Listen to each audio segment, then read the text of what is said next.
مکئی کے دانے کھانے کے ساتھ ساتھ ایتھنول بنانے کے لیے بھی استعمال کیے جاتے ہیں، جو کہ مختلف چیزوں کی پیداوار کے لیے کارآمد ہے۔ فرض کریں کہ مکئی اس وقت جس بازار میں بن رہی ہے وہ ایک بہترین مقابلے کا بازار ہے۔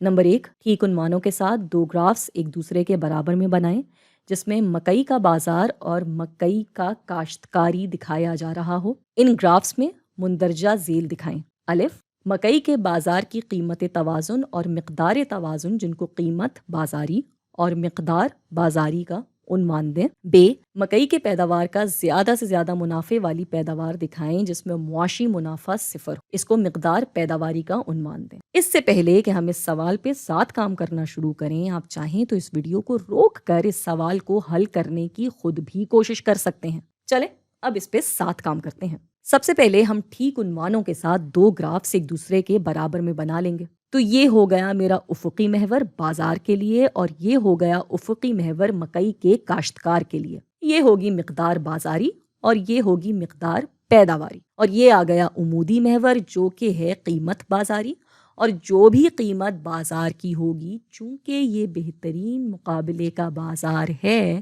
تو یہی قیمت مکئی کے کاشتکاری کے لیے بھی ہوگی۔ ان دونوں کو عنوان دے دیتے ہیں مکئی کا بازار اور مکئی کا کاشتکار۔ اور یہ تو ہم کئی دفعہ کر چکے ہیں کہ یہ ہو گیا ہمارا ڈیمانڈ یا مانگ کا کرو۔ جب قیمت بڑھتی ہے تو مانگ کم ہوتی ہے، اور جب قیمت کم ہوتی ہے تو مانگ بڑھ جاتی ہے۔ اور فراہمی کا کرو دوسری طرف بنے گا، اور اس کے اصول بھی دوسری ہی طرح سے چلتے ہیں۔ تو یہ آ گیا ہمارا فراہمی والا کرو یا سپلائی کا کرو، اور یہ والا حصہ ہوتا ہے ہمارا توازن، جو کہ ہمیں قیمت توازن اور مقدار توازن بتاتا ہے۔ ان کو عنوان دیں گے ہم قیمت بازاری اور مقدار بازاری۔ اب یہ والا گراف ہمارا ہے مکئی کے کاشتکار کا گراف۔ تو کاشتکار یہاں پہ بازار کی قیمت پہ ہی کام کرے گا، تو یہ جو قیمت توازن ہے اسی پہ یہ کاشتکار کام کرے گا، اور یہی ہوگی اس کی اضافی آمدنی۔ اب سوال میں لکھا ہے کہ زیادہ سے زیادہ منافع والی پیداوار دیکھیں جس میں معاشی منافع صفر ہو، اور اس کو مقدار پیداواری کا عنوان دیں۔ تو ہمارے پاس ادھر کوئی مقدار ہوگی جو کہ زیادہ سے زیادہ منافع والی پیداوار یا مقدار ہو، مگر معاشی منافع بھی صفر ہو۔ تو اس صفر معاشی منافع سے ہمیں پتہ چلتا ہے کہ یہ قیمت اس مقدار پہ اوسط مجموعی لاگت کے برابر ہونی چاہیے۔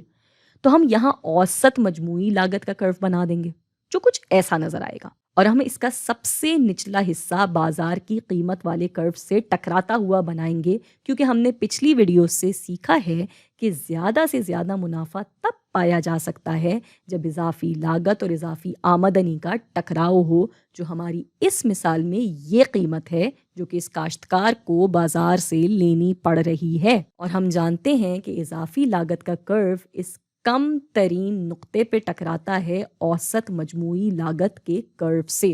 اب ہم بناتے ہیں اضافی لاگت کا کرو جو کہ کچھ ایسا نظر آئے گا۔ یہ ہم نے لکھ دیا اضافی لاگت یہاں غور کریں تو دکھے گا کہ اضافی لاگت کا کرو اوسط مجموعی لاگت کے کم ترین حصے پہ ٹکراتا ہے، اور یہ ہم کافی ساری ویڈیوز میں سمجھ چکے ہیں، اور ہم نے پچھلی ویڈیو میں بھی سمجھا تھا کہ زیادہ سے زیادہ منافع والی پیداوار وہ پیداوار ہوتی ہے جہاں پہ اضافی لاگت اور اضافی آمدنی مل جاتے ہیں، اور یہاں پہ قیمت ہی اضافی آمدنی ہے۔ اس کے آگے ہر یونٹ کی پیداوار پہ کاشتکار کو نقصان کا سامنا کرنا پڑے گا، اس کو ہر یونٹ کی پیداوار پہ اس سے زیادہ خرچ کرنا پڑے گا جتنا اس کو بازار سے ملنے کا امکان ہے۔ اور یہ بھی بات ہوئی تھی کہ یہاں پہ معاشی منافع صفر ہونا چاہیے، تو ہماری اوسط مجموعی لاگت کو اس قیمت پہ ہونا چاہیے، اس اضافی آمدنی پہ ہونا چاہیے، ٹھیک اس جگہ پہ ہونا چاہیے، اور یہ ہوئی ہماری مقدار پیداواری،